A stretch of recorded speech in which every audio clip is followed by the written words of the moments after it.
Bonjour Benjamin, Salut, comment ça va? va bien toi? Ça va bien? Excellent. Bon, ben écoute, cette semaine, parle-moi donc de quoi tu voulais nous parler. Ça fait longtemps que je pensais à ça, puis que tu sais, c'est une cinéaste que j'aime beaucoup, Sofia Coppola. Ah ok, je pensais Micheline dans le tout. Je pense que j'ai jamais vu de film de Michel Dalto. Ah non? T'as pas vu c'était quoi son film là, qui se passait dans un couvent avec des sœurs, là? Non, je sais pas, mais je l'ai pas vu. D'accord. Dommage, dommage. Sisters Nuns, non, Sisters Act, là, c'est ça que tu parles? Non, Ouais, exact. ok. Non, mais Sofia Coppola, puisque ben moi je trouve que c'est une cinéaste intéressante aujourd'hui. Je trouve qu'elle fait des films. Tous ces films se ressemblent quand même un peu. Je trouve qu'ils ont des thèmes semblables, puis au final, ça revient à peu près à la même chose tout le temps, mais ils sont toujours bons. Je trouve qu'il n'y a pas un faux pas. Je trouve que tous ces films sont bons. À part le dernier, je ne l'ai pas vu, je sais pas, mais on y reviendra. Ouais, ouais, ben il vient tout juste de sortir sur Amazon, c'est ça? Ouais. Non, sur Ouais. Apple, On the Ok, Rocks. ah, pas. Ouais, ouais. Fait que c'est ça que je voulais jaser aujourd'hui. Sofia Coppola. Toi, t'aimes-tu bien ça, Sofia Coppola? Ouais, ben tu sais, c'est pas. Oui. J'aime bien ces films en général. Je sais pas si on. Ça l'a vraiment fait de chef-d'œuvre, là, mais elle fait des bons films, là. Ouais, c'est ça. Ben, tu sais, tous ces films sont pas mal égaux, tu sais. Ils sont tous comme. Sont bons. Moi, genre, ouais, je trouve qu'il y en a des meilleurs que d'autres, là, mais on en discutera. Ouais. Ben, tu sais, en plus, tu sais, c'est une cinéaste indépendante. Ouais, indépendante peut dire ça, là. Parce qu'à l'époque des gros studios, si je me trompe pas, là. C'est sûr qu'elle doit avoir son père qui derrière, qui la back un peu. Mais c'est plate de la réduire à son père aussi parce que elle est vraiment bonne. Puis elle a une belle voix, puis elle a un style intéressant, tu sais. Mhm. Puis c'est ça. On pourrait commencer. Je peux expliquer c'est quoi qu'est-ce qui regroupe à peu près un film de Sofia Coppola avant de se lancer, mettons dans chaque film un peu qu'est-ce qu'elle a fait, là. Puis qu'est-ce qu'on en pense. Ouais. Ça On pourrait marche. commencer en parlant de son grand rôle au cinéma. Le Parrain 3. C'est C'est-tu le bon? seul film c'est-tu le seul film qu'elle a fait? Non, elle a joué dans Star Wars 1. Elle faisait quoi? Elle jouait comme, tu sais, ceux avec Padmé là, qui sont alentour d'elle, là. Ah ouais? Ouais, Elle faisait partie. Ah ouais. ouais, Ouais, ben, c'est quasiment de la figuration plus qu'autre chose. ouais. Ben, je sais même pas si elle parle, là, mais il me semble qu'elle joue dedans. Ah ouais. Non. Ouais, non. Ouais, dans le Parrain 3, elle fait la fille de Michael Corleone. Mais je l'ai Mais pas vu le tu 3. l'as pas eu? Non, je l'ai pas vu le 3. Ok. C'est-tu bon? Il paraît que c'est quand même désastreux. Ben, son rôle à elle, là. Ouais, ben, je sais pas, là. Elle joue pas super bien, mais son personnage est intéressant. Puis quand t'écoutes Coupe, ben, intéressant. Il est intéressant par rapport à, c'est surtout au lien qu'elle a avec Michael. Puis en fait, Michael, à quel point, tu sais, lui, son amour pour elle ou son attachement à elle, ou c'est comme un petit peu ce qu'il y a de plus précieux, puis c'est un petit peu au centre du film, là, ce point-là. Puis tu sens beaucoup. Puis ben, t'écoutes Coppola aussi en parler, c'est très autobiographique comme lien, si on veut, là. C'est vraiment, il présente Michael Corleone avec sa fille, son amour, sa faiblesse, puis là, puis Coppola qui décide de mettre sa fille dans le rôle, là. Mais ouais, mais en termes de, de jeu, c'est sûr, des fois, ces expressions, tu sens qu'elle y pense là, avant de jouer d'une façon ou d'une autre, là, Ben, mais c'est une bonne bon, comédienne, là. non, mais c'est pas si mal, là. De toute façon, moi, le Parrain 3, je pense qu'il est quand même. C'est pas, c'est pas un mauvais film, là. Puis c'est quoi l'affaire Mais, qui ont sorti le Parrain dernièrement, là? Ça, j'en ben, connais. c'est ça. Ben là, mais c'est sorti où exactement? Parce que là, Ils ont sorti en DVD. Là, je cherche en beau, en tout cas, là. ok, c'est sorti en grande diffusion. pour tous. Ouais, ben dans le fond, c'est que c'est un nouveau montage, là. Comme t'écoutes le... c'est ça, ben t'écoutes les... Tu sais, j'ai écouté les commentaires à peu près, ben pas au complet, là, mais beaucoup d'extraits quand même, là. Des commentaires sur les DVD des trois films. Puis à la fin du deuxième, il est vraiment, comme Coppola, il se met à bitcher solide sur Paramount, puis à quel point, comme pour le troisième film, ils ont, tu sais, ils l'ont pas laissé faire ce qu'ils voulaient, puis qu'ils n'avaient pas fini le montage, puis ils sont partis comme 6 mois avant qu'il ait fini. Ils ont comme pris apparemment qu'ils sont comme partis avec avec le film, avec les bobines, puis qui, c'est ça, qu'ils l'ont pas comme laissé finir, supposément. Puis c'est ça, puis dans le commentaire, c'est drôle là, parce que c'était sur le DVD, puis t'as le gros logo de Paramount au début du DVD, puis là, dans le commentaire, il se met à les insulter solides. Là. Puis, mais c'est ça, dans le fond, il dit ça là, par rapport au troisième film. Fait que là, il avait toujours dit que c'est ça, que c'était pas le montage qu'il voulait, puis qu'il voulait que le film s'appelle The Death of Michael Corleone, puis pas Le Parrain 3. C'est ça, parce qu'il disait, mettons, le deuxième film, c'est quand il a fait le premier film, le premier Parrain, dès le départ, comme son poste était en jeu tout le temps, là, il était comme à deux doigts de se faire renvoyer, puis là, finalement, supposément que c'est la scène dans le restaurant, là, et tu l'as vu le premier? Oui. Quand Michael Corleone, il s'en va chercher le revolver dans les toilettes, là. La scène avant qu'il parte en Sicile. C'est ça. Apparemment que c'est comme la scène qui a sauvé le film, qui a sauvé son poste, qui a sauvé Al Pacino dans le rôle aussi. Mais en tout cas, fait que là, il y a ça. Après ça, il dit que le deuxième, là, c'est Paramount qui voulait faire un deuxième film, puis lui, il voulait rien savoir. Fait que là, il est comme embarqué là-dedans, comme un petit peu à reculons. Puis après ça, le troisième, ben là, c'est lui qui voulait le faire, puis Paramount ne voulait pas. Puis finalement, ils l'ont pas laissé faire ce qu'il voulait, puis etc. Puis il a toujours dit qu'il aurait voulu faire un autre après, un quatrième, puis que c'est ça. La production ne voulait pas, là, en fait. Puis là, Mario Puzo est mort. Fait que là, il dit que là, c'est plus possible parce que c'est un projet tout le temps entre lui et Mario Puzo. En gros. Puis c'est ça. Puis là, mais il disait tout le temps que le troisième, c'est ça, c'était supposé s'appeler The Death of Michael Corleone, puis pas le parrain, pas The Godfather Part 3. Puis, C'est ça qui vient de sortir là, dans le fond.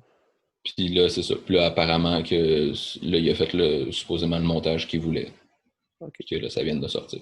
Puis ce serait intéressant à voir. Là. Je sais pas à quel point c'est différent du film tel qu'on l'a toujours connu, mais c'est intéressant. Intéressant. Voilà. Je pensais pas qu'on parlerait du parrain. Ben, c'est correct, c'est l'héritage.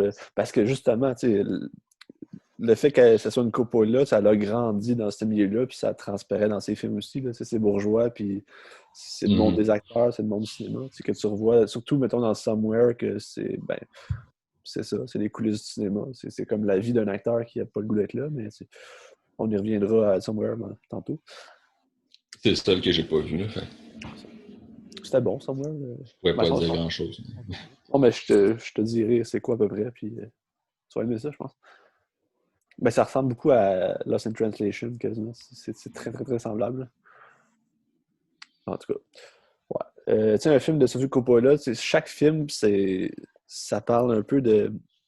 Ben, tu sais, je disais la castration. Je sais pas si c'est le bon mot, la castration, tu sais. Mais la castration dans le sens de.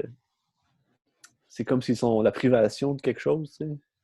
Ils sont privés de. Tu sais, mettons, dans Virgin Suicide, ils sont privés un peu de leur jeunesse puis de leur liberté de jeune fille, tu sais. Dans Lost in Translation, il est privé de sa vie par un pays qu'il connaît pas, puis il est privé comme de sa... Comment dire ça? Tu comprends-tu un peu? Ouais, ben il est... Ben, c'est ça, tu sais, il est là pour faire pour tourner des publicités, puis il est comme s'il avait un petit peu perdu le contrôle de sa carrière aussi, si on veut. Ouais, c'est ça. Puis dans Marie-Antoinette, je pense que c'est le meilleur exemple aussi. Tu sais, elle est privée de sa vie parce qu'elle est comme soumis à un destin qu'elle n'a pas choisi, puis qu'elle est juste là, puis c'est comme ça me tente pas d'être là, puis comme qu'est-ce que je fais. Là? Mhm. Fait que ce thème-là de la castration, on va dire la castration. Stéphane Leclerc, il serait content de la castration. Là. que, que c'est ça. Ça se regroupe dans tous ces films, puis tous ces films tournent autour de ça. Puis aussi de l'ennui, tu sais. C'est toujours de l'ennui. Les personnages s'ennuient, ils font comme.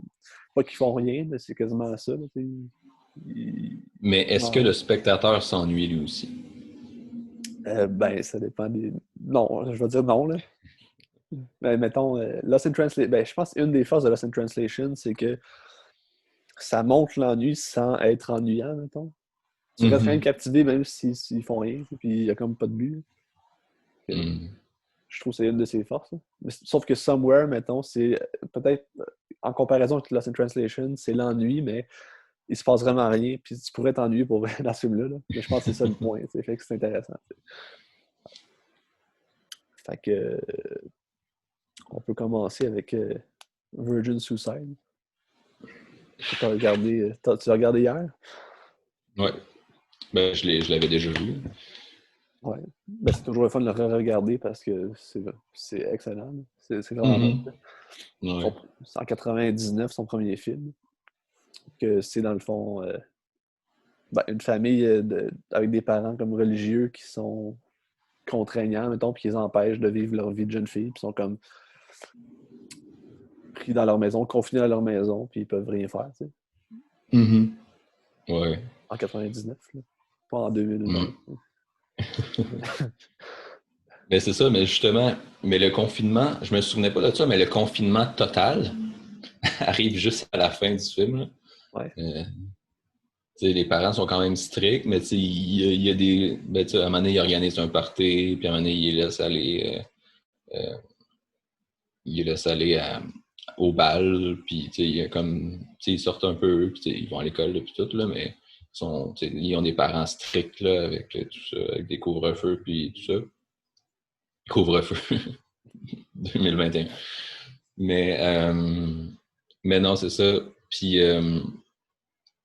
à la fin, mais c'est vraiment vers la fin là, du film que là, c'est comme, ben, il se passe quelque chose, puis là, c'est comme confinement strict, mais c'est vraiment dans comme la dernière demi-heure, je sais pas trop. Que là, ils vont même plus à l'école, puis ils peuvent plus sortir pour les protéger des dangers de l'extérieur. Les jeunes hommes, la société trop permissive Tu et sais, quand on parlait je t'en parlais à toi de la haine, puis genre Trainspotting, y a-tu un lien ouais. aussi, tu sais, y a-tu comme un parallèle aussi à faire avec ça? Je trouve que ça se ressemble quand, ben, c'est pas pareil pantoute, là, mais comme au niveau du reflet que ça apporte sur la société, ou je sais pas, penses-tu qu'il y a un lien à faire? Ben, je sais pas, là, développe, là. Ah. Vite comme ça, j'en vois pas, là. Je sais pas, tu sais, on dirait que ben non, c'est vrai qu'il n'y a pas vraiment la désillusion un peu est peut-être pas là non plus, là. Mais en même temps, c'est quand même des jeunes qu'on dirait qu'ils ont comme rien devant eux, puis qu'ils sont comme désabusés, genre. Mais ouais. Ouais. Mais tu sais, dans Trainspotting, c'est plus justement tu sais, ils ont un petit peu toute la liberté qu'ils veulent, puis c'est la société dans laquelle ils vivent qui est comme, tu sais, je sais pas, soit qui permet pas de possibilités ou qui les laisse trop dériver, ou je sais pas trop, là. Euh, Tu sais, c'est Lost in Translation, c'est vraiment, tu sais, on est dans le cadre strict familial qui les empêche d'aller dans la société Ouais. qui, elle, tu sais, Virgin est Suicide. comme. Virgin Hmm? Suicide. Ouais, c'est quoi que j'ai dit? Lost in Translation. Ah ouais, non, excuse. Mais ouais, non, c'est ça, Virgin Suicide, c'est ça, tu sais, sont dans le cadre strict de la famille, puis justement, tu sais, la société n'est pas vue comme décadente ou menaçante, tu sais, au contraire, tu as comme les parents qui la voient, surtout la mère, qui voit la société comme décadente, puis qu'il faut protéger sa fille euh, de tu sais, des dangers de l'adolescence avec les autres personnes. Puis eux, dans le fond, qui sont brimés parce qu'ils sont enfermés dans le milieu familial. C'est ça, strict et exclusif. La religion. La religion catholique. Mais ouais. Ça, ben, je pense que justement dans ce film-là, qui est son premier film, je pense que ça donne le ton sur tout le reste. Puis après ça, tu vois comme des traits qui sont dans celui-là. Tu sais, des thèmes, comme je disais, mettons la castration, qui va se retrouver partout, tu sais. Puis c'est intéressant quand on parle de. Ben non, on parle pas de ça, mais tu sais, le premier film, non, ça n'a pas rapport. J'allais dire l'affaire Truffaut, autobiographique, film esthétique, puis le troisième film, c'est la synthèse de tout, là, mais non, ça n'a pas rapport. Ouais. Mais Ben, c'est c'est. quand même. Ouais. Ouais, vas-y. Ben, je pense que c'est quand même très personnel comme film. Là, elle n'a pas vécu ça exactement. De toute façon, c'est inspiré C'est un d'un roman. roman. Ouais. Ouais. Euh, mais je pense qu'elle a beaucoup puisé dans son adolescence, dans tout ce qui est rapport entre filles et garçons, là, tout le jeu de séduction, puis le jeu de la curiosité, que c'est comme chacun vit un peu dans son monde secret, puis ben, pas secret, mais dans le sens, euh, les gars puis les filles à l'adolescence, puis peut-être encore plus dans les années 70, là, je sais pas, là, mais que souvent les gars se tiennent avec les gars, puis les filles avec les filles, puis l'autre sexe, il fascine, puis t'es attiré par eux, par elles, mais sans avoir comme, chacun comme dans son intimité, puis là, t'as comme des moments où les deux intimités se rencontrent, puis là, c'est comme, t'as beaucoup de scènes de même, là, que de, de gars puis de filles qui apprennent à se connaître, puis tout, puis c'est vraiment montré de façon... C'est ça, là, comme l'espèce de découverte, puis de rencontrer l'autre, là. Puis tu sais, il y a C'est... l'esthétique aussi qui est comme hypnotisante un peu, là. C'est comme si tu te fais emporter par l'histoire, là. Je sais pas si tu as trouvé ça, là. Mm-hmm. Ouais. Qui sert quand même le Ben, propos aussi que tu viens de dire, là, probablement, là. ouais, ouais, aussi. Puis tu sais, t'as des trucs très simples là, niveau photographie, là, comme quand tu vois, quand tu parles au téléphone avec les gars qui habitent en face, puis que tu sais, chez les gars, ben, c'est à la fin, quand justement dans le confinement extrême, puis chez les gars, c'est très jaune lumineux, là, puis chez les filles, ben là, c'est tout blanc, puis sans vie, là, si on veut. Euh, donc, ouais, il y a ça. Puis au niveau de la rencontre, ben, ouais. Ben, je sais plus ce que j'allais dire, fait que continue. Ben, justement, par rapport à ça, je pense qu'il y a un parallèle à faire avec un autre film qu'on venait jaser avant. Mustang de Denise Gurguen, je sais pas trop c'est quoi son nom, mais une femme turque, qui a fait un film qui est à peu près la même chose, là, sauf qu'il se passe en Turquie. Ouais, l'histoire se ressemble, là. C'est ça. Puis, ben, je trouve que justement, la différence, c'est par rapport à l'esthétique qui change le ton complètement du film entre les deux. Même si c'est la même chose, je trouve que le fait que ça soit comme hypnotisant ou comme onirique, peut-être, Sofia Coppola, fait qu'on rentre moins dans la violence, peut-être, de ce qui se passe à Ouais. l'écran. Tout. Tandis que l'autre, c'est quasiment comme filmé, je dirais pas documentaire, mais tu sais, comme si tu es comme très présent avec eux. Puis ça fait que tu regardes ça, Mhm. puis c'est blanc quand même. Puis c'est un Ouais. très bon film, hein. Puis c'est ça, Mustang, dans le fond, tu sais, c'est, pour résumer, là, c'est au début, euh, c'est ça, dans le fond, ça raconte l'histoire de sœurs, là, ben, sœurs dans le sens que, pas des religieuses, là, mais des sœurs, genre, Une frères et famille. sœurs, là, mais juste des sœurs. Bon. Euh, mais qui, dans le fond, bon, qui ont différents âges, là. Il y en a plus proches d'être adultes, puis d'autres plus enfance. Puis un après-midi, où je sais pas trop, là, en venant de l'école, ils sont surprises comme à jouer, comme ils font genre des combats de coq, là, genre ses épaules des autres, là, ses épaules des gars comme dans la mer ou dans l'eau, je sais pas trop. Là.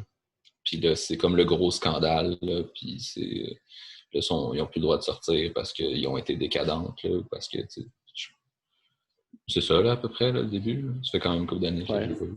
Ben, c'est comme si c'était un jeu sexuel, puis là, c'est comme des dévergondés, là. Ouais. C'est ça.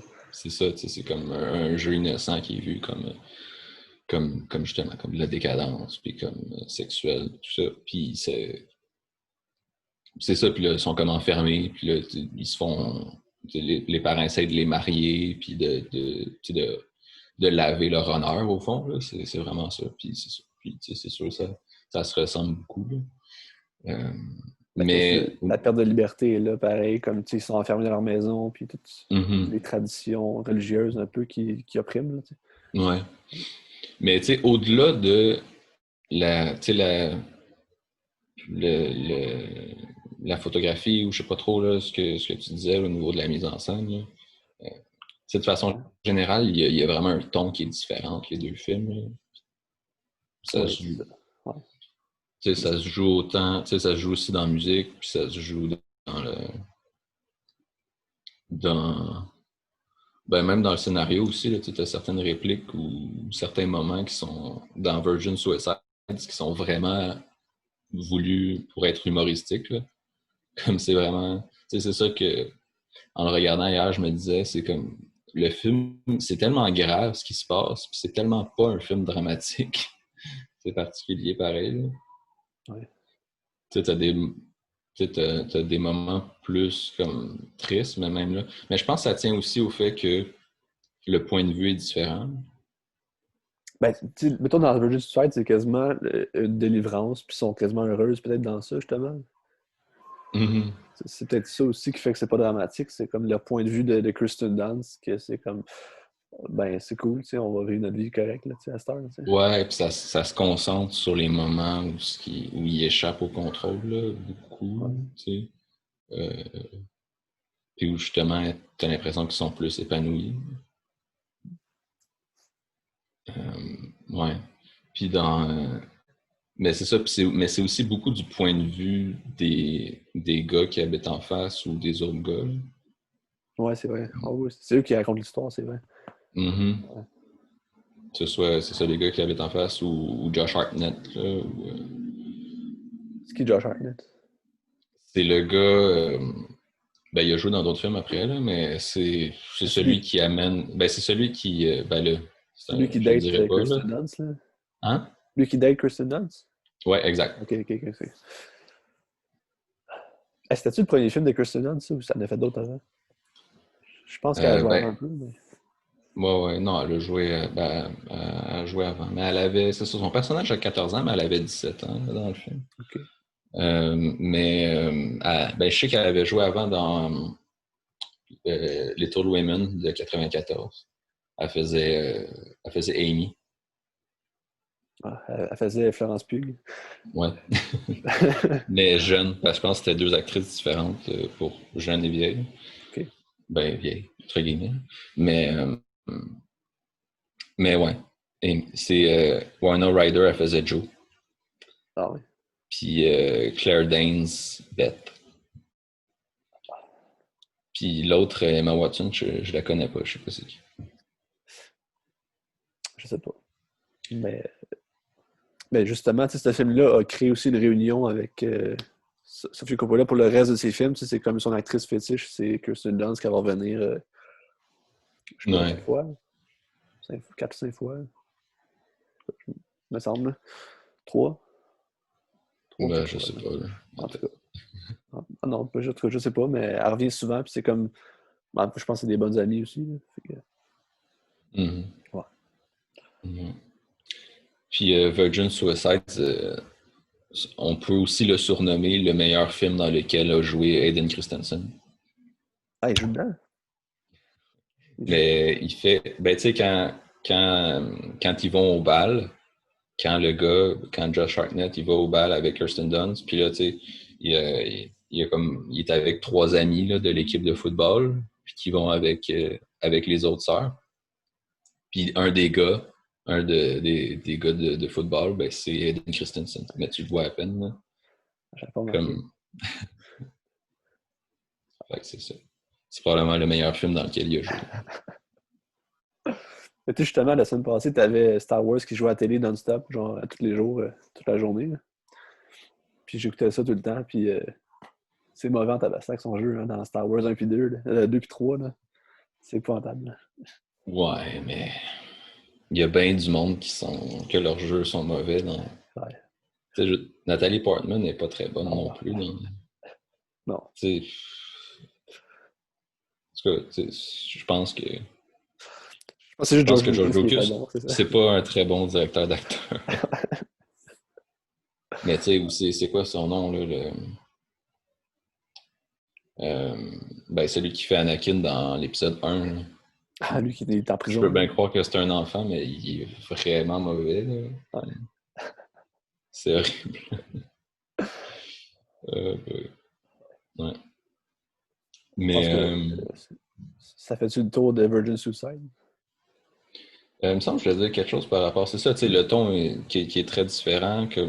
Le point de vue, tu es beaucoup plus avec les filles dans Mustang que dans ce film-là, dans Virgin Suicide, que c'est justement la narration est faite par les gars qui habitent en face. Puis tu les vois très peu seuls dans leur intimité. Ou quand tu les vois, c'est comme. Soit que c'est parce que. Soit parce qu'il y a des gars chez eux ou parce qu'ils parlent au téléphone avec des gars puis tu les vois comme juste brièvement ou même des fois tu les vois juste tels que les gars les imaginent plus que vraiment. Ben, peut-être c'est ça aussi l'esthétique onirique, puis c'est comme si t'es juste dans le flou puis dans l'imaginaire des gars. C'est pour ça que tu vois ça de même. Ça fait du sens, je n'avais pas pensé à ça. Ouais, il y a ça, tu sais. Comme je pense à la fin, là, quand elle parle de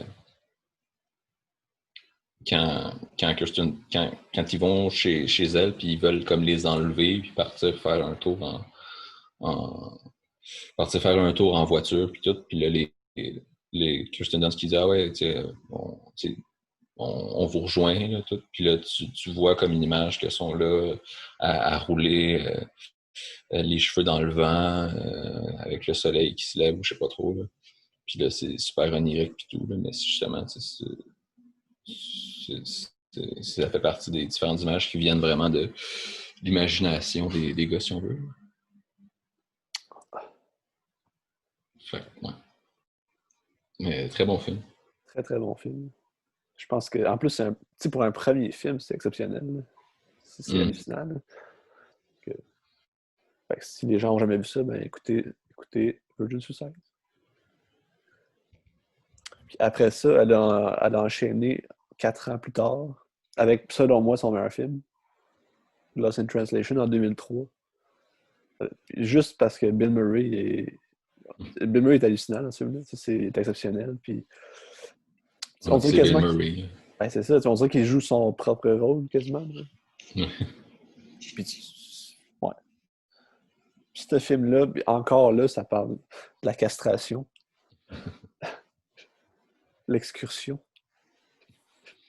Excursion. Ouais, non, c'est ça, la castration. Tu veux citer le plus de profs que tu as eu au cégep possible. Je veux juste citer Richard Gouin tout le temps. Ben, c'est ça. Sûrement qu'il nous écoute. Peut-être qu'il est mort, Richard Gouin. Mais... Si Richard Gouin n'est pas mort, qu'il se manifeste dans les commentaires. Ouais.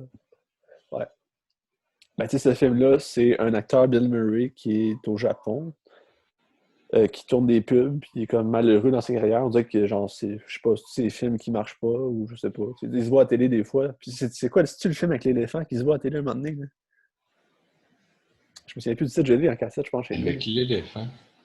La pochette, c'est genre Bill Murray avec un gros éléphant. Je sais Attends, je vais essayer de trouver le titre. Là. J'ai ça chez nous. Mais ça va être dans les pauses qui étaient comme... qui faisaient des films de merde. Là. Avant Jean Rushmore, puis des choses comme ça. Là.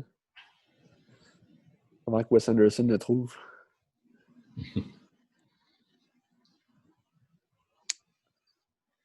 Quand il jouait dans Space Jam. Ah, c'est vrai qu'il joue dans Space Jam. Là. Ça s'appelle Larger Than Life. Plus grand que nature. Là. Je connais pas. Tu vois-tu? Ouais.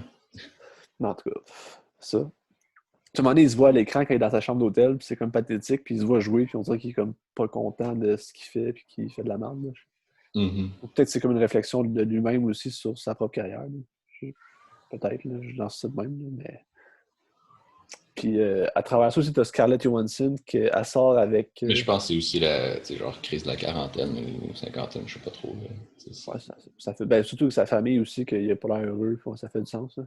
Ouais, c'est ça, se remettre. Tu te rends compte qu'il t'en reste quasiment moins que ce que tu as fait, puis tu te remets en question sur ta vie, ce que c'est, puis qu'est-ce que tu veux que ce soit. Puis, il appelle ses enfants ne veulent même pas lui parler, parce qu'il est comme. C'est comme s'il est plus important. Ouais, ouais, ouais, ouais. Ouais. Puis à travers ça, tu as aussi Scarlett Johansson, qui est la blonde d'un photographe international, comme, que là, elle l'accompagne, mais lui, il n'est jamais là parce qu'il il fait des photos pour des contrats.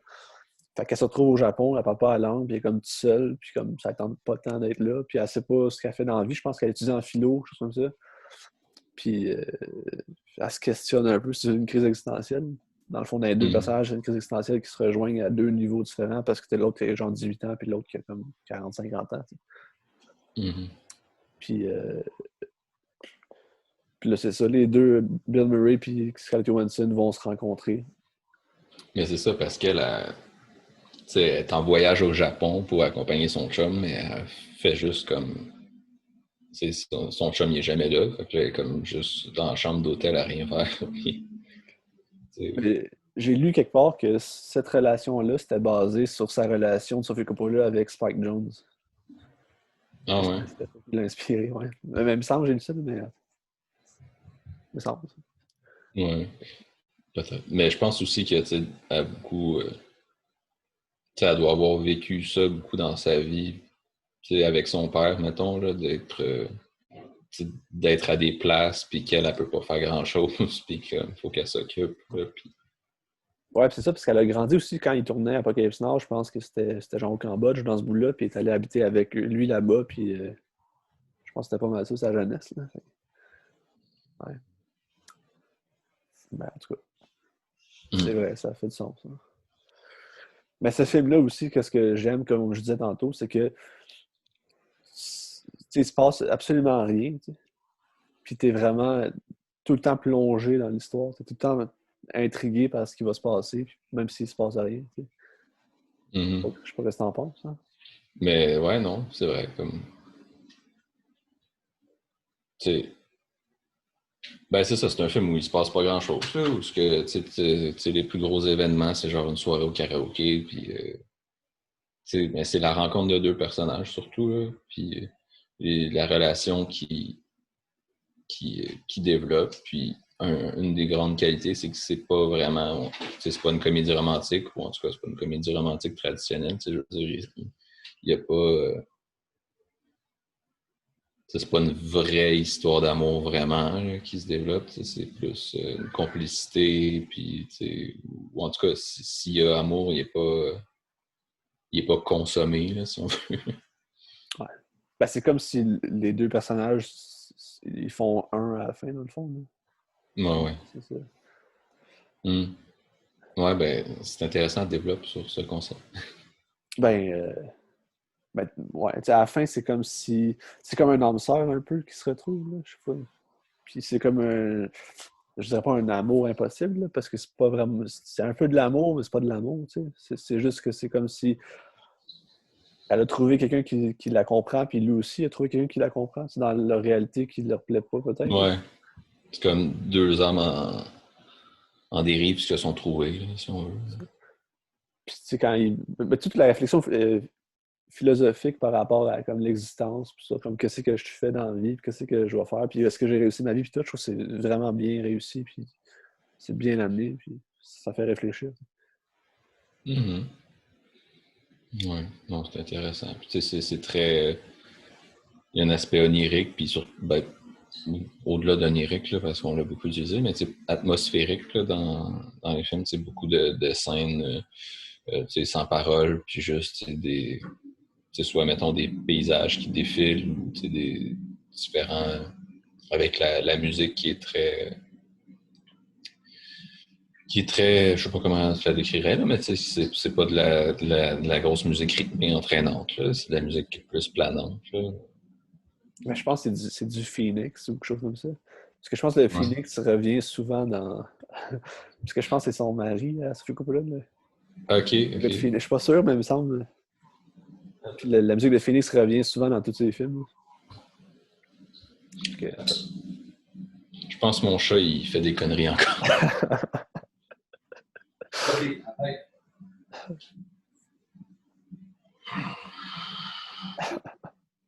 Bon. Ouais, non, je sais pas pour Phoenix, pour la musique, là, mais ouais. Mais t'as aussi toute l'esthétique pop aussi qui revient dans tous ses films, que même dans Mhm. Suicide, c'était très présent. Puis même encore là, je pense que ça l'est. Peut-être la pop différente, là, parce que t'es au Ouais, ouais. Japon. Mais ouais. Mhm. Puis c'est ça qui va être intéressant dans le film, le prochain film qu'on va jaser bientôt. Là. Mais ouais. Mais aussi dans Lost in Translation, tu as beaucoup le, tu sais, le Japon est vraiment très important, là, tu sais, dans le sens où ils sont au Japon, puis tu vois à quel point, tu sais, bon, tu as le principe qu'ils ne comprennent pas grand-chose, mais tu as tout le clash culturel, comme tu sais, les émissions de télé complètement folles, puis euh, tu sais, c'est ça, puis tu sais, je sais pas, là, quand à chaque fois qu'elle se promène dans les rues puis qu'elle regarde, c'est comme la fascination, puis tu sais, à quel point c'est un monde différent, si on veut, avec tous les néons, puis toutes les inscriptions en kanji incompréhensibles. Mais c'est dans le fond, Tokyo devient un personnage en soi. Là. Mm-hmm. En tout cas, ouais, c'est un décor personnage. Puis c'est beau en plus. Hein. C'est beau. Ouais, ouais, ouais. Puis d'ailleurs, un excellent film que je conseille à tous, c'est Nadia Butterfly, Qui se passe au qui est Japon. un, qui est un film québécois de cette année, sélectionné à Cannes, de Pascal Plante, qui se passe au Japon durant les Jeux olympiques de Tokyo de 2020, qui n'ont pas eu lieu pour l'instant encore, mais qui se passe comme si ça avait eu lieu. Euh, Puis c'est ça, puis t'as des thèmes semblables, là, dans le sens que c'est une nageuse qui veut une nageuse olympique qui a décidé que c'était ses derniers jeux, puis que là, tu sais, est un peu en remise en question sur soi-même, justement. Puis là, il y a bout vers la fin elle erre plus dans Tokyo, puis il y a justement un bout où elle rentre dans une salle d'arcade, puis tu sais, la scène est pareille comme dans Lost in Translation. Pas pareil, pareil, là, mais dans le sens que tu sens l'inspiration, là, puis avec un petit peu le même genre de musique. Là. Donc, voilà. Mais Lost in Translation, de toute façon, c'est pas la première fois que tu vois des références ou une inspiration dans d'autres films. C'est quand même un film qui a marqué, je pense. Ah oui, c'est sûr. Là. C'est sûr, sûr, sûr. Tu sais, Mm. j'écoutais l'autre jour, Sarah préfère la course, puis tu vois des scènes que c'est comme hey, c'est la même chose, puis la façon que l'histoire est construite, c'est à peu près la même chose aussi, puis c'est les mêmes questionnements philosophiques, puis c'est le même ennui aussi que tu retrouves. Là. Mhm. Mais tu sais, je pensais à ça dans The Butterfly, tu sais. Tu sais, les chances qu'il n'y ait pas de jeu cet été encore sont là. Fait, ça veut dire que le seul endroit qui aurait eu les Jeux Olympiques du Japon en 2020, ça serait dans The Butterfly. Fait que le film pourrait devenir une espèce de film culte comme à l'international pour tout le monde. Là. Ça serait hot, là. Ça serait malade. Ouais. Tu viens de trouver un premier point positif en faveur de l'abolition des Jeux de Tokyo. Ouais. Mais tu sais, c'est comme les expos en 94 qui étaient supposés gagner, puis des balles de la Série mondiale. Tu sais, le père à mon ami, il y a une balle de la Série mondiale de 94. Des expos, mais vu qu'il y a eu le lockout, ça n'a jamais eu lieu. Fait que c'est comme une affaire de collection, tu sais. Ouais. S'il n'y avait pas eu le lockout cette année-là, là, peut-être que les expos seraient encore là aujourd'hui. Peut-être. Peut-être. On ne saura jamais.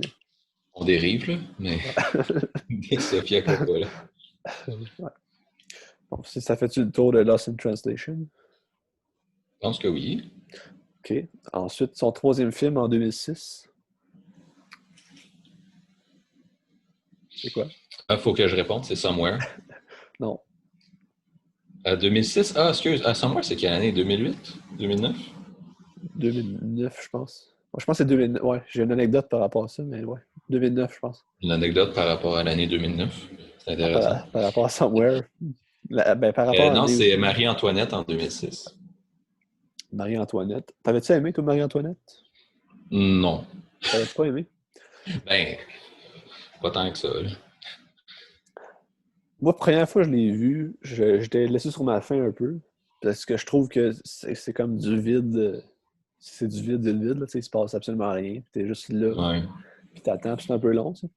La deuxième fois que je l'ai revu, tu sais, en sachant à quoi s'attendre. Puis, je sais pas, on dirait que j'étais plus intéressé par l'écouter. Puis j'ai vraiment, vraiment adoré ça. Je le mets Ouais. quasiment mon deuxième Ben, film depuis. oh. Ben, ouais, non, sûrement qu'à le revoir, tu sais, savoir un petit peu qu'il se passe rien, tu sais, tu peux te concentrer plus sur certains aspects, tu sais, que ce soit de la mise en scène ou certains détails. Ce que j'ai aimé aussi, c'est l'aspect pop qu'elle a amené dans une époque moderne comme ça. C'est avec la musique d'aujourd'hui, puis comme une esthétique pop art un peu, là, Ouais. très colorée. Puis tout. Ça, j'ai aimé ça dans ce film-là. Ben, tu sais, les gens, ils savent c'est quoi. Marie-Antoinette, dans le fond, c'est la vie de Marie-Antoinette qui a été, de sa jeunesse, elle a été comme mariée au roi de France ou au prince de France, Louis genre XVI. Louis XVI. Puis là, ben, elle est morte pendant la Révolution. C'est ça. Mais ce que j'ai aimé aussi, c'est que ça focus uniquement sur Marie-Antoinette puis sur comme sa vie plate un peu, là, qu'elle a jamais désirée, tu sais, la castration de, de sa vie, qu'elle aurait pu avoir dans le fond. Tu sais, c'était quand même une aristocrate autrichienne qui là, elle est juste là, puis elle est dans le vide avec des gens qu'elle connaît pas, que, dans un monde qu'elle parle pas la langue, puis qu'elle n'avait pas le goût d'être là. Puis si ça avait été plus, mettons, focusé sur mettons, l'aspect révolution, puis tout l'aspect social, politique qui se passe en France à la fin des années 1700, ça aurait été quand même autre chose aussi. Là. Puis ce que j'ai aimé, Ouais. c'est qu'il ne parle pas de ça, il ne l'approche pas vraiment. Tu sais. Non, c'est ça, c'est vraiment. Ben, c'est sûr, c'est particulier, là. Ça fait pas. Ça fait très. Ça fait très conservateur, je sais pas trop comment le dire, là, tu fais un film sur la Révolution française, puis tu te concentres sur Marie-Antoinette, là, puis tu la prends en pitié. Là. Ouais, la bourgeoisie. Mais en même temps, ça marche un peu aussi que sa vie, ben, sûrement une vie glamour aussi, ça fait Coppola, tu sais, Ben j'imagine. oui, c'est ça. Tu sens vraiment qu'elle s'identifie à ce personnage-là, qui est comme né dans un milieu très aisé, puis euh,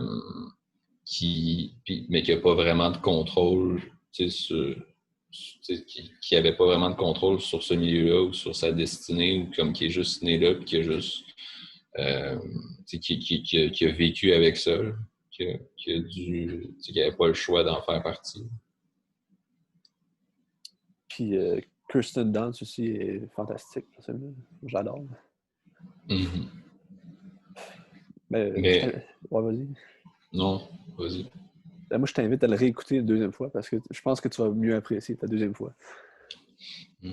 Mais je me souviens que quand je l'avais regardé, comme tu sais, le film est pas, tu sais, il cherche pas à être véridique historiquement ou tu sais, je veux dire, tu sais, il y a beaucoup d'anachronismes volontaires aussi, puis Je pense que c'est plus de capter le mood un peu de l'ennui, là, le mood de tout ça. Tu sais. mhm. Ouais, c'est ça. Mais tu sais, il y avait aussi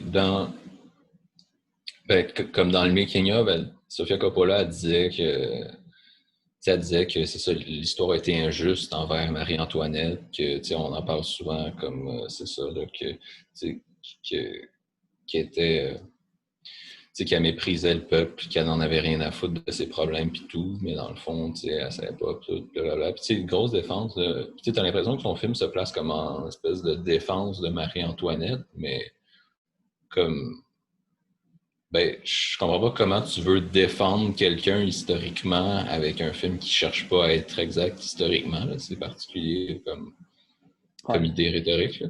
Mais, mais c'est ça, tu sais, tu concentres, c'est plus un film qui montre justement une espèce de destin, comme on disait, là, de s'ennuyer puis essayer de s'occuper dans un monde que tu n'as pas choisi, puis que tu te rends même pas compte que l'opulence, que dans, sais, que tu essaies de créer autour de toi pour avoir plus de plaisir, puis pour comme plus te sortir de ton ennui là, dans cette petite société-là, ben ça fait du mal comme à d'autres personnes que de toute façon tu vois pas, puis tu sais à peine qu'ils existent. Mais ouais, y a-tu cet aspect-là, tu penses, qu'elle a voulu. Elle veut-tu défendre pour vrai, ça? Marie-Antoinette? Genre, ou Ben, le quand but, tu c'était écoutes juste de Sofia montrer. Coppola, quand tu l'écoutes parler, oui. Ah ouais, ok. Comme, Ok, c'est bizarre, là. Mais... mais, Ok, d'abord. hmm. Mais tu sais, mais il faut avouer que Marie-Antoinette, c'est un petit peu comme. Tu sais, déjà à l'époque, c'était beaucoup.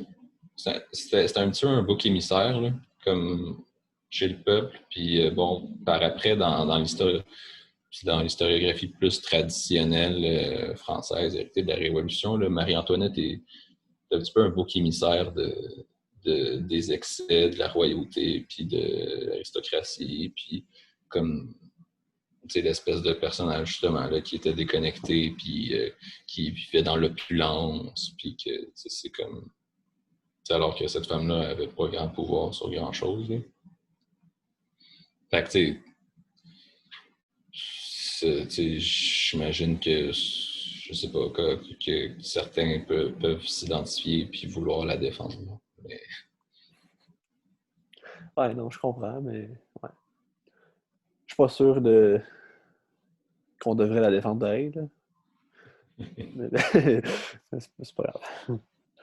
Ben, il y a aussi Ben, l'affaire. Ouais, vas-y. Ouais. non, mais c'est ça. Je veux dire, ben, par rapport à certains excès traditionnels de l'avoir foutu comme bouc émissaire, c'est sûr qu'il y a des rectifications à faire. Là. Mais est-ce qu'on appelle ça de là à la défendre pour vrai, ben, c'est autre chose. Ben, elle a quand même participé à, à comme détruire un peuple ou à la montée révolutionnaire d'un peuple, pareil. Là, tu sais. Ouais, mais tu Ouais. sais, comme te dirait Sofia Coppola, ben, elle a rien demandé, là, elle est Ouais. juste arrivée là. Ouais. Ben, je pense que c'est quand même ça qui est intéressant, c'est de voir comme le destin tragique de quelqu'un qui ben, a jamais voulu, puis au final, mais elle paye de choix qu'elle n'a pas prise, dans le fond. Mhm. Tu as aussi toute l'affaire que c'est tourné à Versailles pour vrai. Là. Ils ont tourné ça vraiment dans le palais de Versailles. Puis ça, je trouve ça fascinant parce que c'est tourné, ben, l'histoire avec des guillemets, parce que c'est peut-être pas si vrai que ça, qu'est-ce qu'elle a montré, là, mais tourner l'histoire dans les lieux que c'est vraiment passé pour vrai. Je trouve ça vraiment intéressant. Mhm. Ça va être un méchant trip de comme, bâtir un set puis de revenir en 1750 et en montant. Peut-être, ouais, Mhm. ça va être écœurant. Mais il faisait ça quand? Parce que c'était fermé aux touristes, je crois, pendant. Je sais pas. Mais j'ai lu sur IMDb, il tournait à Versailles pour Ouais. vrai. Mais Ben, ça c'est doit être ça, fermé. j'ai pas vu. Ben, j'ai pas vu le film depuis que je suis allé à Versailles, là, en fait. Mais tu vois, j'ai encore plugué un. Ah, voyage. Mais non, c'est ça, c'est sûr. Non, c'est sûr. Sur le tournage, ça doit être exaltant, là, puis à faire. Là.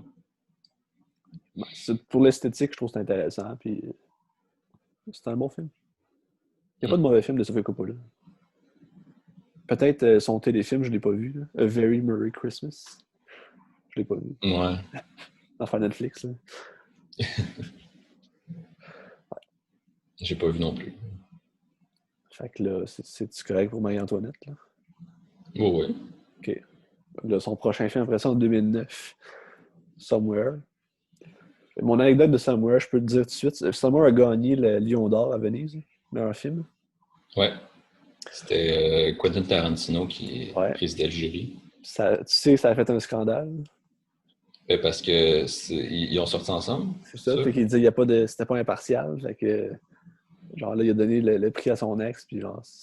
En même temps, ben, je sais pas c'est quoi les autres films qui étaient en compétition comme Somewhere. Tu sais, c'est pas si génial. C'est bon comme film, mais c'est pas si génial que ça. Peut-être qu'il n'y C'est avait pas de compétition. quand même une belle relation entre ex, là. Je veux dire, Ouais. moi, je m'imagine pas donner un prix à mon ex, là. Ouais. Ça, ben, Ben, ouais. continue. Ben, c'est ça. Je sais pas c'est quoi les autres films qui étaient en compétition en 2009, mais il me semble que... Je sais pas si on a raison de chialer. C'est ça, petite anecdote, là. Je sais pas. Mais Somewhere, toi, tu me disais c'est le seul film que t'as pas vu d'elle, à part, mettons, le dernier, là. Ben, ça, dans le fond, c'est l'histoire de un comédien, Johnny Marco, le personnage, qu'il vit sa vie plate de comédien, il est castré de sa liberté. De la façon que il peut pas avoir une vie normale parce qu'il y a toujours il est reconnu, puis il fait des gros films, puis il est comme la célébrité, puis ça l'empêche d'être une personne en soi. Là, il est comme le reflet de ses films d'action, en fait, là, puis il est juste reconnu pour ça. Puis il est blasé de ça, puis les seuls moments qu'il retrouve un peu une vraie existence ou comme le sens de qui c'est qui est, c'est quand sa fille vient le visiter. Une jeune Elle Fanning, là. Elle était jeune. Puis elle était vraiment bonne en plus dans le film. Là. Puis c'est ça, dans le fond, c'est juste l'acteur qui vit sa vie dans des moments plates que ça ne tente pas d'être, genre de la promotion de tournage, puis des affaires comme ça. T'sais. Puis sa fille l'accompagne là-dedans, puis on dit que c'est comme des beaux moments avec sa fille que il passe avec sa fille, puis c'est le fun. Il y a du plaisir. T'sais. Sinon, c'est juste comme la débauche, il fait le party, il y a comme plein de filles tout nues, puis il est malheureux. T'sais. Je sais pas si ça donne le goût d'écouter, mais... Ben là, plein de filles tout nues, t'as capté mon attention. Ouais. Plein de filles tout nues, t'as comme 2 scènes de striptease un peu, là, mais c'est pas plein. Là, mais... Ben, ouais, non, ben, écoute, si tu me dis que c'est bon. Ouais, c'est bon, c'est bon. Ça vaut la peine d'écouter. Je trouve que ça ressemble vraiment beaucoup à Lost in Translation. C'est un peu la même chose, l'ennui, le vide existentiel et tout. C'est plus lent, peut-être. Il se passe moins d'affaires que Lost in Translation. Ou peut-être qu'il se passe peut-être plus d'affaires, mais ça paraît qu'il se passe rien, quand même. T'es juste dans le vide. T'as Chris Pontius qui joue dans le film. Tu connais-tu Chris Pontius? Non. C'est Party Boy Party Man dans Jackass, là. Lui qui fait il danse en J'ai rien vu de Jackass. Puis il joue dans le film, puis je pense que c'est scènes, c'est pas mal juste de l'impro, puis il est quand même vraiment bon. Fait que ça, c'est hot. Puis c'est ça. Je te conseille, celui-là, Somewhere, c'était bon. C'est peut-être son moins bon, à mon avis. Ah ouais? Okay. Même s'il n'y a pas vraiment de moins bon. Je trouve qu'ils sont tous pas mal égales. Tout à la dire de Big Girl, là, mais j'imagine. Ouais, bah, je n'ai pas été grand fan de Big Wheel, c'est ça? De Big Wheel, je sais pas on dit ça, là, mais... Ouais, ok. Ben, c'est pas mal ça. Pour ça, Somewhere. Ça ressemble à Lost in Translation. J'ai rien d'autre à ajouter. Là. Intéressant. Sinon, après ça, elle a 3 autres films. Un que j'ai pas vu, mais The Bling Ring en 2013. Ça, t'as aimé ça? Oui, non. Oui, aussi, ben tu sais, c'est un petit film sympathique, si on veut. C'est particulier. Pour moi, c'est une espèce de... Ça suit vraiment le modèle des films de Scorsese, de genre... de Goodfellas, mettons. Là. Je trouve que ça ressemble beaucoup, là. Même si c'est différent dans le sens que c'est pas des mafieux, c'est juste des voleurs de célébrités, c'est ça. C'est des jeunes qui débarquent dans les grosses cabanes de célébrités pour aller voler des trucs, là. Mais tu sais, c'est des personnages qui sont extrêmement fascinés par la célébrité puis par ces gens-là, puis que c'est ça qui les incite à aller voler là. C'est pas juste d'avoir des trucs, là. C'est vraiment, aïe, je suis allé voler chez telle personne, ou genre, aïe, genre, je me prends en photo chez telle personne avec ses vêtements, c'est épique. C'est ça leur idée. Là. Puis c'est basé sur une histoire vraie, il me semble. Oui. Sur un fait divers, là, sur des jeunes, justement, qui... Ben, c'est ça, tout le propos qui est assez appuyé là, sur le rapport à la célébrité. Venant de Sofia Coppola. Ça suit quand même bien Somewhere aussi, là, le rapport à la célébrité. Comment que. Et d'un, c'est lettre, après ça, de l'autre film après, il envie ça. C'est comme, je sais pas. Ben, c'est ça, c'est vraiment des gens, c'est ça, qui envient un monde qui les fascine complètement. Puis, venant de Sofia Coppola, qui a clairement, fort probablement jamais envié ce monde-là parce qu'elle en a tout le temps fait partie. Là.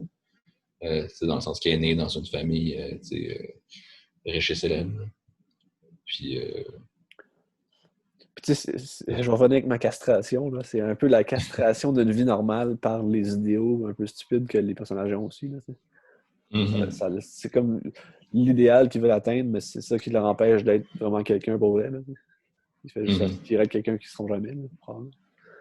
Puis, tu sais, encore une fois, quand on voit le point de vue de Sofia Coppola, quand on parlait aussi de Marie-Antoinette, là, c'est que tu vois, tu as un gros propos sur ces gens-là complètement fascinés par l'existence des gens riches et célèbres avec leur grosse maison, puis d'être célèbres, puis de posséder beaucoup de biens, tout ça. Mais tu n'as pas vraiment de message, de message ou de propos quelconque sur ces gens-là qui possèdent des trucs qui n'ont pas d'allure. Là, tu vois, c'est tourné aussi dans des vraies maisons, là, des vraies personnes. Puis t'as Paris Hilton qui fait un caméo, il me semble, puis Kirsten Dunst. Ou bien ils ont tourné chez Paris Hilton. Puis... Ben, c'est ça, Paris Hilton, elle joue dedans. Ouais. Là, je pense qu'il la voit au bar. Puis là, ils sont comme, hey, on va voler chez eux, puisqu'on sait qu'elle n'est pas là. T'sais. Mais ils vont vraiment chez Paris Hilton, pour tourner chez Paris Hilton, voler chez eux. Ouais, c'est ça. Mais tu sais, c'est tellement des maisons qui n'ont pas d'allure que comment quelqu'un peut vraiment habiter là, comme ça n'a juste aucun sens, mais le film ne remet pas ça en question ou quoi que ce soit. Là. C'est plus par rapport aux prolétaires, prolétaires qui viennent de familles aisées quand même de banlieue, mettons, là, mais qui aspirent justement à cette richesse-là. Là. Ouais. C'est vrai. Peut-être en même temps, c'est un peu la normalité pour elle parce qu'elle n'a pas connu l'autre chose. Ouais, non, c'est ça. Mais je dis pas que c'est. Ouais. Je dis pas que c'est mal. Là. C'est juste. Mais tu sais, Kirsten Dunst aussi, elle est dans le film aussi, Kirsten Dunst. Ouais. Ben, puis, c'est un caméo plus que. C'est ça. Mais elle n'était pas supposée être là. C'est juste qu'à un moment donné, elle était sur le set. Puis elle a dit, hey, Vitan, va faire la scène, puis il va jouer. Dans le scénario, il n'était pas là. Là fait que, vu que c'était des amis, elle venait visiter. Ça donnait ça. C'est un beau clin d'œil à toute sa filmographie au complet. Là. Mais pourquoi je parlais de. Tu sais, tantôt, j'ai parlé de Goodfellas, là, puis de films de Scorsese, Casino, tout ça. Là. Mais c'est que tu vois vraiment comme l'espèce d'ascension dans le crime, puis à quel point comme ça. Tout va de mieux en mieux pour eux, puis comme ils tombent dans l'opulence, puis tout ça. Là. Puis après ça, t'as la chute, là, spoil, là, mais bon, assez prévisible. Mais de toute façon, c'est un fait divers. Là, je veux dire, si on sait leur histoire, c'est parce qu'ils se sont fait arrêter. Ben, je pense que c'est inévitable aussi. Ouais. Ben, je sais pas, là, mais. Ouais. Ben, qu'est-ce que tu veux dire? Inévitable dans la vie ou inévitable d'un point de vue dramatique? Ben, les deux, là. Je sais pas. Mais ouais, non, c'est ça. Je trouve vraiment que ça suit un petit peu ce genre de schéma-là. C'est le rise and fall. Là, ouais. C'est une expression qui existe, ça? Ouais. OK. Genre Barry Lyndon. Ouais. Mais je sais que. Ouais. Je sais que je l'avais déjà utilisé comme de façon personnelle sans savoir si ça existait pour vrai. Mais... Non, je pense que ça existe. C'est ça. Mais tu sais, tu parlais d'esthétique pop tantôt, là, ça c'est rempli. Là. Ouais.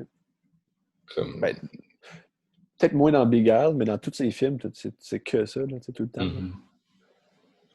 Tu as des scènes qui m'ont fait penser. Tu as-tu vu finalement Laurence Anyways? Oui. Ouais. Mais c'est ça, tu as le même genre de scène, là, très grosse musique avec flash de caméra, puis les pauses. Je sais pas si tu comprends. Là. Ouais. Ça fait longtemps que les deux films, ça fait longtemps que je les ai pas vus. Là.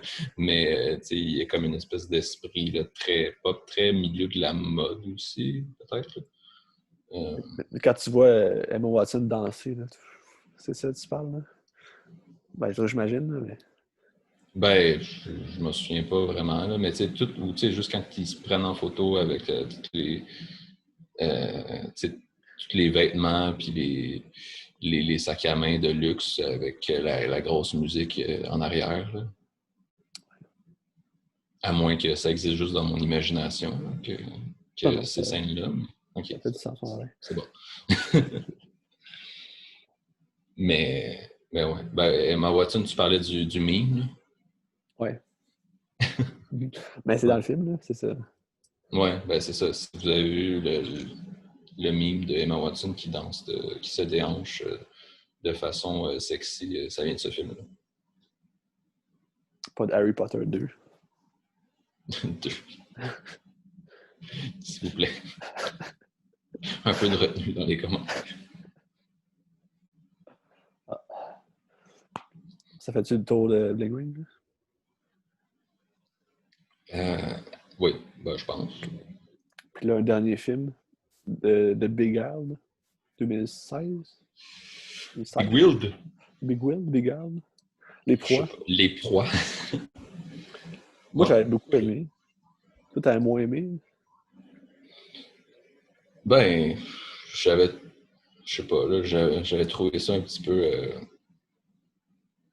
insignifiant, en gros. Ah, ouais, ouais. Mais je peux comprendre. Ben, ça reste quand même dans la thématique de tous ces autres films où c'est des gens qui sont comme privés de leur liberté ou de leur vie normale par une situation qui, là, c'est la guerre de sécession, tu sais. Dans le fond, Mhm. c'est des jeunes filles qui sont dans je sais pas si c'est une école, c'est comment t'appelles ça? Genre d'école, là, de jeunes filles. Ouais. Puis que, ben, ils sont pris dans ça parce que c'est la guerre de sécession. Puis là, à un moment donné, t'as un soldat de l'Union qui est blessé, puis il l'accueille, mais tu sais, l'Union, en fait, c'est des méchants dans ce film-là.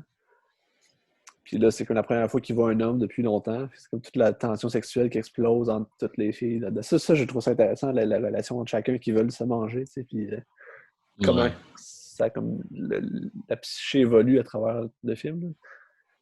Là. Mhm. Mais, mais hier, justement, en regardant Virgin Suicide, comme, ça me faisait beaucoup penser là, à The Big Will. Là. Les deux films, ils ont, tu sais, justement, dans le rapport des filles par rapport aux gars, là, puis comme l'espèce de tension sexuelle puis d'excitation. Là. Ouais. Puis, Puis,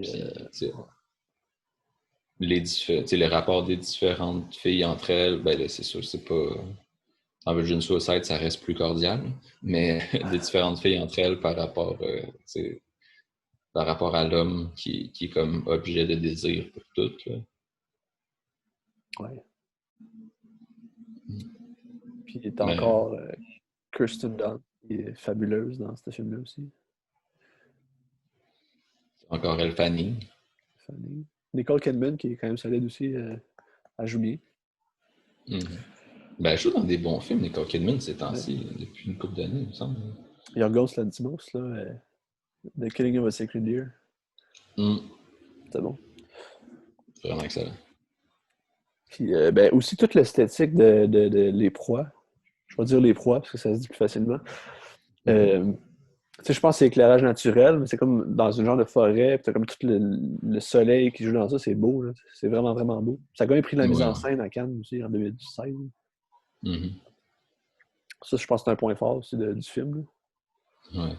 Il est peut-être plus sobre que les autres par rapport à la vibe qu'elle apporte. Là. Ouais, il n'y a pas de. C'est ça, il n'y a pas d'excès de mise en scène comme ben, justement dans The Bling Ring avec les grosses les scènes avec la grosse musique pop, là, t'as pas ça. Là. Ouais. Dans- à moins que je m'en souvienne pas, là, mais Non, ben, non, il me semble que non. Il me semble que non. Mais, c'est pas, tu sais, c'est pas l'anachronisme de Marie-Antoinette non plus, là, à ce niveau-là. C'est plus centré. mais je sais pas, tu sais, ils ont fait un film avant, puis ça, je pense que c'est un roman, si je me trompe pas.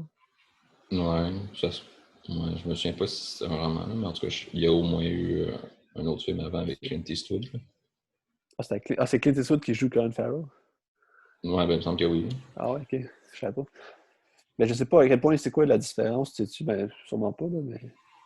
Ben, ce que j'avais lu, ben, je l'ai pas vu, là, mais ce que j'avais lu, c'est que le film précédent était beaucoup plus du point de vue de l'homme, Ah, ok.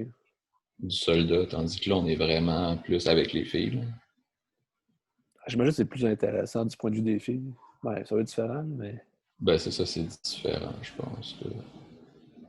Parce que on est vraiment dans une lutte de pouvoir aussi. Euh, c'est peut-être moins le cas, je sais pas. Parce que Je sais pas. si tu vois d'un point de vue de l'homme, t'as peut-être pas toute la notion de comme toutes les filles qui se mangent entre eux, tu sais. Puis, Ben c'est ça, c'est ouais. vraiment ça le film là, de Sofia Coppola. Là, c'est vraiment chaque personnage féminin a son objectif puis est différent. Puis justement sont en conflit dans le sens là, euh, Ouais. entre elles, là, tandis que c'était juste. Ça met aussi une pluralité de points de vue. Tandis que quand c'était juste sur l'homme, ben là, j'imagine que t'as juste son point de vue. Je comprends.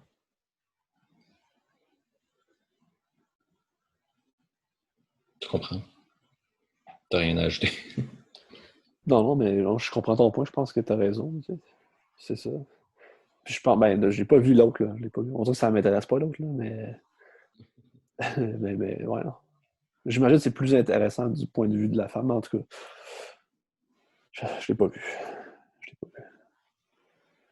Ben, c'est un bel bon film quand même, de Bigard. C'est pas que c'est son meilleur non plus, mais tous ces films, je trouve qu'ils sont pas mal tous à un même niveau. Mm-hmm. Puis, Mais tu sais, moins dans les excès, comme on disait dans ce film-là. C'est plus contenu, c'est plus avec les personnages, puis avec ce qui se passe. Là. Ou en tout cas, c'est plus sur la subtilité du jeu des actrices aussi. ouais. Mais t'as plus d'acteurs. Mais semble, tu sais, t'as plus de personnages que dans les autres films avant, là, me semble. Souvent, tu sais, mettons, Ben, bon, non, c'est vrai que dans le juste Fight, t'en as quand même plusieurs. Mettons, Lost in Translation, c'est comme deux personnages, puis ça tourne autour de deux, mais. mm-hmm. Ouais. Non, non, il est quand même. Ouais. Ouais, mais c'est vrai, peut-être que les personnages sont plus exploités dans ce film-là. Tu sais, dans Virgin Suicide, tu as des sœurs que tu vois presque jamais, puis tu sais rien d'eux autres, en fait. Là. Ouais. C'est vrai. Tu sais, t'as la plus jeune que tu vois juste au début, puis t'as Kirsten Dunst, mais tu sais, les trois autres, C'est comme des fantômes. t'es, ouais, ils n'ont pas vraiment de personnalité tant définie. Tu sais. C'est vrai.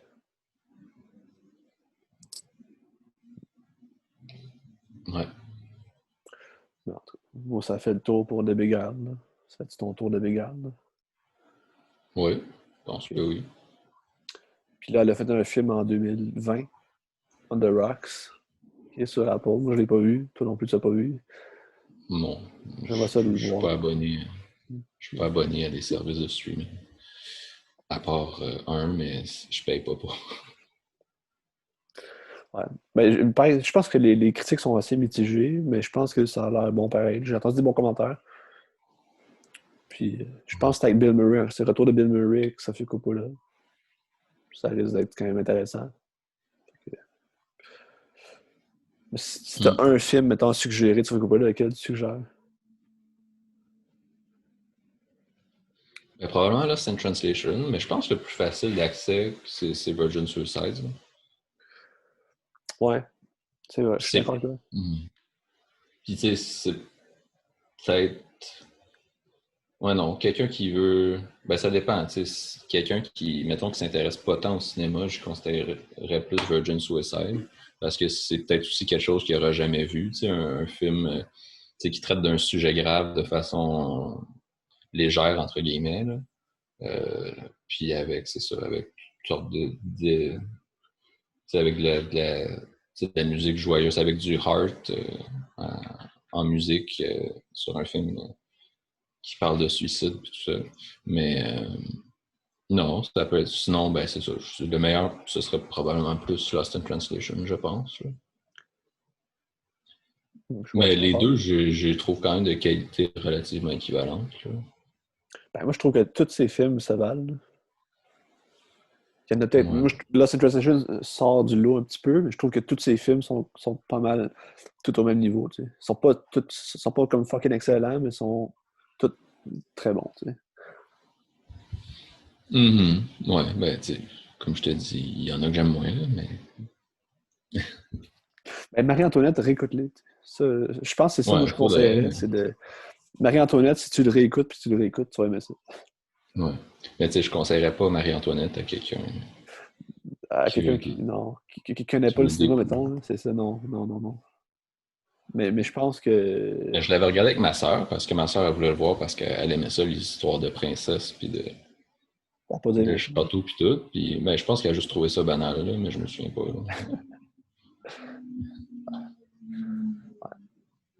Mais Mais ouais. c'est pas mal ça. As-tu une conclusion à faire?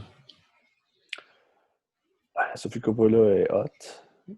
Fait des bons films. Euh, je trouve que c'est une voix importante. Tu sais, C'est la je- cousine de Nicolas Cage. c'est la cousine de Nicolas Cage puis de Jason Schwartzman. C'est la sœur de Roman Coppola qui produit les films je pense qu'il scénarise des fois avec Wes Anderson puis il produit ses films.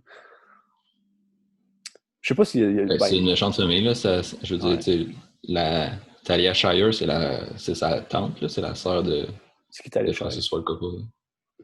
C'est Adrienne! Ah ouais, c'est Adrien. Hein.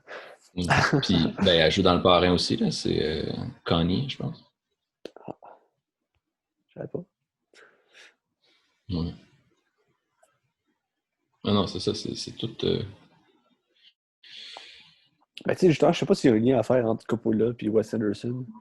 Il y a comme une esthétique pop qui doit se ressembler quand même, puis c'est différent, là, mais Ouais, il y a un lien, mais c'est sûr, c'est quand même. Wes Anderson, tout est très carré, symétrique, puis t'as l'impression que c'est une chorégraphie organisée. OK, 1, 2, 3, 4, tac, tac, tac, tac, tac, tac. Tu mais tout dans comprends ce que l'utilisation de je la veux dire? musique, puis de la couleur, puis des affaires comme ça, tu sais. Ouais, ouais, Ça non, se il y a des ressemble, ouais. ressemblances là, à ce niveau-là. Là, mais... À Wes Anderson, c'est bon. Hum, hum, hum, hum. Bon, c'est ça qui fait le tour, je pense. Fait le tour. Bonne année. Bonne année. Bon confinement. Bonne